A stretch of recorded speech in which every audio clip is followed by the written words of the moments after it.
सो hi everyone, start करेंगे अपना video. इस वीडियो में हम बात करेंगे बॉलीवुड से रिलेटेड कुछ इंटरेस्टिंग फैक्ट्स। मैं एक पॉडकास्ट सुन रही थी और पॉडकास्ट में बेसिकली एक इंटरव्यूअर है जिन्होंने बड़े बड़े सुपरस्टार्स जो हैं इंडस्ट्री के उनका इंटरव्यू किया है। देन एंड नाउ वो किस तरह से इनको देखती हैं, कुछ अफेयर्स, कुछ यहाँ पर स्कैंडल्स और बहुत सारी चीजें उन्होंने कवर करने की कोशिश की। तो काफी इंटरेस्टिंग मुझे लगा उनका पॉडकास्ट। जो बातें मुझे थोड़ा सा ना रिलेट दीज डेज जो टॉपिक्स हैं उनके साथ करती लगी, तो मैंने कहा चले जी उस पर एक आपके साथ रिव्यू रखते हैं। तो क्या है कि जो गोविंदा है, सबको ही पता है कि लास्ट ईयर से बहुत ज्यादा चर्चे में है। सोशल मीडिया पर काफी ज्यादा उनको लेकर गॉसिप हो रही है, उनको और उनकी मिसेस को। और ना सिर्फ गॉसिप हो रही है बल्कि अलग अलग तरह के रूमर्स, अलग अलग तरह की बातें, इंटरव्यूज पर एनालिसिस, ये तमाम तर चीजें हमें देखने को मिली। तो जो ये है लेडी, इनका मैं सुन रही थी जो कि इंटरव्यू करती हैं। इन्होंने बताया कि जो गोविंदा को अगर ये देखती हैं तो वो कंप्लीट इंटरटेनर है। मतलब हर तरह की एक्टिंग वो कर सकते हैं, कॉमेडी से लेकर एक्शन तक, तो तमाम तर फील्ड्स को वो कवर करते हैं। तो क्या रीजन है कि उनकी जो मूवीज हैं वो आना रुक गई हैं और लास्ट 2 इयर्स पहले उनकी कोई मूवी आई थी, बट अभी वो मतलब इतना ज्यादा शोबिज में इन नहीं है। जैसे कि उन्होंने कहा था गोविंदा ने कि उनकी फिल्मों को रुकवाने की कोशिश की जा रही है। तो इससे रिलेटेड उन्होंने कहा कि जहां तक उन्हें लगता है, जहां तक उनका एक्सपीरियंस है, वो अपनी बातें उन्होंने शेयर की। शी सेड के जब गोविंदा का बहुत पीक टाइम था, जो वो स्टार, एक सुपर स्टार जिस टाइम मतलब वो वाकईतन एक फील्ड में थे और उनकी हिट पे हिट मूवीज आ रही थी, तो वो इंटरव्यू करने गई थी। तो उनके साथ उनकी एक को असिस्टेंट भी थी। तो दो लेडीज बेसिकली इंटरव्यू करने गए। तो जो गोविंदा है ना, उन्होंने इनको अपनी बहन बना लिया। मतलब बहन बनाया हुआ था, एक रिस्पेक्ट देना, एक वैल्यू देना, थोड़ा फील्ड से हटकर। तो उन्होंने कहा नहीं, मैं पहले अपनी बहन को इंटरव्यू दूंगा और आप इसके लिए वेट कीजिएगा। मतलब इंटरव्यू देना, जर्नलिस्ट के साथ बहुत अच्छा एक उनका कम्युनिकेशन होना, ये तमाम तर चीजें बड़ी ना उस टाइम अच्छी मानी जाती थी। जो उनके अंदर खराब आदत थी उस पर भी बात करेंगे। लेकिन रिसेंटली इन्होंने अपना एक्सपीरियंस शेयर किया है कि रिसेंटली ना इनको किसी एक मैगजीन कह लें या किसी एक ने अप्रोच किया और कहा कि आपको गोविंदा का इंटरव्यू करना है, क्योंकि लोग जानते थे कि इनके टर्म्स बहुत एक अच्छे नोट पर है। तो इन्होंने कहा श्योर, व्हाई नॉट। तो इसके लिए इन्होंने टाइम लिया। जो मतलब आगे जिन्होंने इनको अप्रोच किया था उन्होंने, और इनको कहा आप ठीक 3 बजे गोविंदा के घर पहुंच जाना है। इन्होंने कहा ओके जी, पहुंच जाते हैं।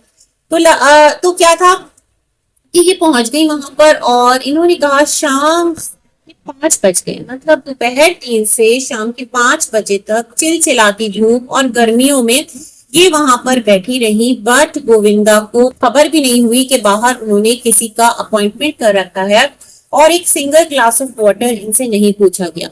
शी सेड कि ये इंतजार करती रही क्योंकि कमिटमेंट था। और जाहिर सी बात है, जो लोग सीरियस होते हैं ना अपने काम के साथ, अपनी कमिटमेंट के साथ, तो वो हर कोशिश करते हैं कि अगर वो जिस काम के लिए आए हैं तो उस काम को कंप्लीट करके ही जाएं। इन्होंने कहा कि ये वेट करती रही, कोई भी घर से बाहर नहीं आया। इनको एक पानी के सिंगल ग्लास तक के लिए नहीं पूछा। देन एक आदमी इनको घर के अंदर जाता नजर आया जो गोविंदा का बैंगलर है। तो इन्होंने उनको रोका और कहा शायद कुछ मतलब इनसे मैं बात करूं तो मसला हल हो जाए। इन्होंने कहा भाई ऐसा है कि मुझे जो है ना गोविंदा ने इंटरव्यू के लिए बुलाया था, तो इस तरह से मैं बाहर वेट कर रही हूँ। उन्होंने कहा ओ अच्छा अच्छा, आइए आइए, आप अंदर आइए, यहाँ क्यों बैठी है। इन्होंने सुकून का सांस लिया कि चलो 2 घंटे के सबर आजमा वक्त गुजारने के बाद मुझे थोड़ा तो एक मिला ना कि मैं जाऊं। और अब मैं इंटरव्यू लेकर तो लाजमन घर से ना बिल्कुल बाहर निकलूंगी और इंटरव्यू बड़ा जबरदस्त जाएगा। ये घर के अंदर दाखिल हो गई, इनको बिठा के गायब। फिर वही मतलब इनके साथ कोई किसी किस्म का कॉन्वर्जेशन नहीं, कम्युनिकेशन नहीं। इनको बस अब धूप से उठाकर छाव में घर के अंदर बिठा दिया गया। शी सेड कि मैं बैठी रही। फिर ये देखती हैं कि जो गोविंदा का रूम है ऊपर से, वहां से गोविंदा के साथ 6-7 इन्होंने कहा उनके कुछ स्पिरिचुअल गुरुज थे जो कि अपने एक पर्टिकुलर उनका एक पहनावा होता है उसमें वो उतरे। इन्होंने सोचा शायद कि कोई यहाँ पर रिचुअल्स चल रहे होंगे, कोई मतलब रिलीजियस। तो इस उसमें इन्होंने कहा इट्स ओके कि ना चलो कोई बात नहीं, ये रीजन हो सकता है कि इंटरव्यू नहीं दिया। कहा ऐसा कुछ भी नहीं था, वो नॉर्मली बात कर रहे थे उन तमाम तर लोगों से गोविंदा। और फिर जब वो नीचे आए तो एकदम आकर बहुत उससे कहते हैं अरे तुम कब आई? इन्होंने कहा मैं तो 3 से आई नहीं हूँ, दोपहर 3 बजे से, और इस टाइम आप देखें शाम के 7 बज गए। ये सब होते होते मतलब लेडी इतना कमिटेड अपने काम के साथ कि ये वहां पर बैठी रही। फिर उन्होंने कहा अच्छा अच्छा, मैं अभी आया और बात करके मैं जैसे ही फ्री होता हूँ तो मैं आपको इंटरव्यू देता हूँ। कहा चलो भाई, बात भी हो गई, वो लोग भी चले गए। फिर इन्होंने कहा, गोविंदा आकर बैठे और कहा कि तुम जो है ये टमी देख रही हो ना, मेरा तो फिटनेस के लिए क्या है कि टाइम पर खाना लेना पड़ता है। रात के 8 बज रहे हैं तो मुझे ना रात का जो भोजन है वो करना है, खाना खाना है, तो फिर मैं आपसे इंटरव्यू करता हूँ। इन्होंने कहा ठीक है भाई, आप खाना भी खा लो। इन्होंने कहा मैं बैठी रही और इस तरह से सामने ही लाकर थाली सिर्फ उनको ही परोसी गई। एग्जैक्ट वर्ड्स इनके ये नहीं थे कि इनको खाने के लिए नहीं पूछा गया, लेकिन जिस तरह इन्होंने अपनी बात रखी तो वहां से यही वाला एक साइन सामने आता है कि इनको जो है ना वो खाना भी नहीं पूछा गया, और एक कप चाय, कुछ इस तरह से होता है ना, कर्टिसी होता है, आपकी हॉस्पिटैलिटी होती है। आप इतना अरसा इंडस्ट्री में काम कर चुके हैं, आपको किस तरह से मीडिया से डील करना है, ये तमाम तर बातें भाई इनको सिखाने की जरूरत नहीं है। मतलब ये तो एक सुपरस्टार है। बट शी सेड कि मैं वेट करती रही, मेरे सामने बैठे वो खाना भी खाते रहे और मैं बैठी रही। मैंने कहा शायद कि खाने के दौरान इंटरव्यू देंगे, कुछ एक आध मेरे सवालों के जवाब दे देंगे, बट मैं वेट करती रही कि उनका भोजन एंड हो जाए। उन्होंने कहा जैसे ही उन्होंने अपना खाना फिनिश किया, उन्होंने कहा ओ ये दिन तो सारा जो है ना वो हौच पौच में निकल गया, तो ऐसा कर तू किसी और दिन ना इंटरव्यू लेने आ जाना, तू तो मेरी बहन है। तो ये शी से जाहिर सी बात है, एक लेडी है, और लेडी हो या फिर मेल हो जो भी हो, लेकिन लेडी स्पेशली, मतलब एक होता है ना लेडीज फर्स्ट, हमारी एक जो रहा है कि औरतों को स्पेशली थोड़ा सा एक रिस्पेक्ट दिया जाता है। शी सेड कि वो तो मुझे फील हो गया, समझ में भी आ गया कि आप कितना वैल्यू करते हो सॉरी। और इन्होंने कहा वहां से मैंने इनको टाटा बाय बाय कहा और मैं वापस आ गई। वापस आने के बाद इन्होंने कहा कि इन्होंने ट्राई नहीं किया दोबारा उनको इंटरव्यू करने का। अच्छा, गोविंदा की तरफ से कॉल्स आई कि आप आ जाओ इंटरव्यू लेने, बट इन्होंने कहा शी इग्नोर्ड इट ऑल। फिर क्या था कि एक टाइम इन्होंने उनके मैनेजर को कॉल किया। इन्होंने कहा क्या सच में गोविंदा जी इंटरेस्टेड हैं? अगर मैं आऊं और मैं उनका इंटरव्यू लूं तो क्या वो इंटरव्यू देंगे? क्या वो मुझसे बात करना चाहेंगे, मेरे सवालों के जवाब देना चाहेंगे? मैं पहले भी आ चुकी, जो भी एक इनका कंसर्न रहा। तो आगे से उन्होंने जवाब दिया, रिप्लाई किया कि नो ऐसा नहीं है, वो आजकल बिल्कुल भी इन तमाम तर चीजों में इंटरेस्टेड नहीं है और काफी वो इन चीजों से आउट है। मीडिया को वो इतना ज्यादा मतलब इंटरव्यूज और इन तमाम तर चीजों में पढ़ते नहीं है, तो मुझे नहीं लगता कि आप आएंगी तो वो आपको इंटरव्यू देंगे। तो basically the point is that कि गोविंदा को मीडिया पर कोई इंटरव्यू देना ही नहीं था, चाहे वो मैगजीन के लिए हो या फिर ये जिस भी एक मीडियम से गई हो। बेसिकली वो ना कहना नहीं जान रहे थे, मतलब क्लियरली वो कह सकते थे कि अभी मैं जो हूँ नहीं हूँ अवेलेबल और मैं आपको इंटरव्यू नहीं दे सकता। ये ज्यादा बेस्ट रहता उनकी पर्सनालिटी के लिए, उनकी एक अपनी एक जो उनका एक इमेज बना हुआ है उसके लिए, बजाय इसके कि उन्होंने एक लेडी रिपोर्टर को, एक लेडी इंटरव्यूअर को इतनी देर बिठाकर रखा, और वो भी वो जिसे कि आपने बहन कहा। तो ये तमाम तर चीजें ना बहुत ज्यादा मैटर और काउंट करती हैं।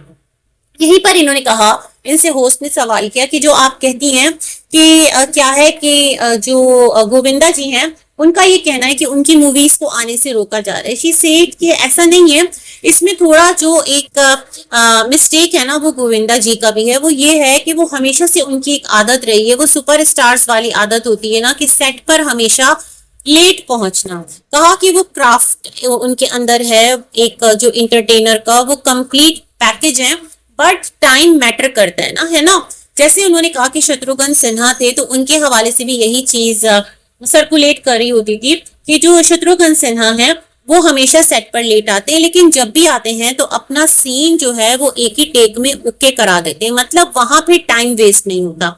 तो ये वाला सीन इनके साथ भी था। तो इन्होंने बड़े बड़े जो आर्टिस्ट हैं, कादिर खान, शक्ति कपूर, उन सबके साथ काम किया है और वाकईतन हमने भी मूवीज देखी हैं, काफी इंटरटेनिंग भी होती थी, बड़ा मजा भी आता था इनकी एक्टिंग देखने में। लेकिन क्या है कि अब जो आज का वक्त बदला है ना, जो आज की इंडस्ट्री है, वहां कंपटीशन बहुत टफ है। इनका कहना है कि वहां किसी के पास टाइम नहीं है। लेडी ने कहा कि वो आपका घंटों घंटों सेट पर बैठकर सिर्फ आपका वेट करे, वो एक स्टार वाला जो एटीट्यूड है ना वो अभी कोई टैकल नहीं करता। तो ये रीजन है कि जो गोविंदा है उनको दीज डेज इंडस्ट्री में वो एक पोजीशन, वो एक नाम, वो एक काम नहीं मिल पा रहा जो कि वो डिजर्व करते हैं, जो कि वो मिस भी करते हैं, जिसके लिए जो इनकी मिसेज आई थी सुनीता, उन्होंने भी एक पॉडकास्ट में बोला था कि जो गोविंदा है उनको ऑफर होती है अगर साइड रोल की तो वो हाँ कहते नहीं मैं इसलिए नहीं बना, जबकि इनका कहना था मिसेस का कि काम करना चाहिए। मेरा ये कहना है कि काम करो, आप इंडस्ट्री में इन रहो, है ना। ये तमाम तर बातें थी। तो बहुत सारी जो साइड है ना गोविंदा की पर्सनालिटी की वो इस इंटरव्यू से क्लियर हुई बेसिकली, और भी इन्होंने बहुत सारी बातें की, बट मुझे ऐसा लगा कि ये जो था ना ये सबसे ज्यादा रिलेटेड था, क्योंकि दीज डेज जो गोविंदा हैं और जो सुनीता हैं उनको लेकर यहाँ पर बहुत ज्यादा डिस्कशन चल रहा है, उनकी मैरिज को लेकर, उनके डाइवोर्स को लेकर, उनके रीयूनियन को लेकर, और जो अभी रिसेंटली कुछ व्लॉग्स आ रहे हैं सुनीता के। तो मुझे लगा कि इस थोड़े से इंटरव्यू को मैं आपके साथ ना रिव्यू करूं, और क्या एक साइड है दूसरी जो कि हम सब नहीं जानते, और एक इंटरव्यूअर जो कि उनकी खुद की सिस्टर बनी हुई थी, खुद की बहन बनी हुई थी, और उन्होंने लाकर ये तमाम तर चीजें रखी जो कि क्लोज वन लोगों में से एक थी। तो फिर ये ज्यादा इंटरेस्टिंग होगा। वीडियो आपको कैसी लगी जरूर रिप्लाई कीजिएगा, और चैनल का नाम मैं मेंशन करूंगी। If you want to check full interview आप वहां जाकर जरूर उसको भी वॉच कीजिए। इसी के साथ कहूंगी अल्लाह हाफिज।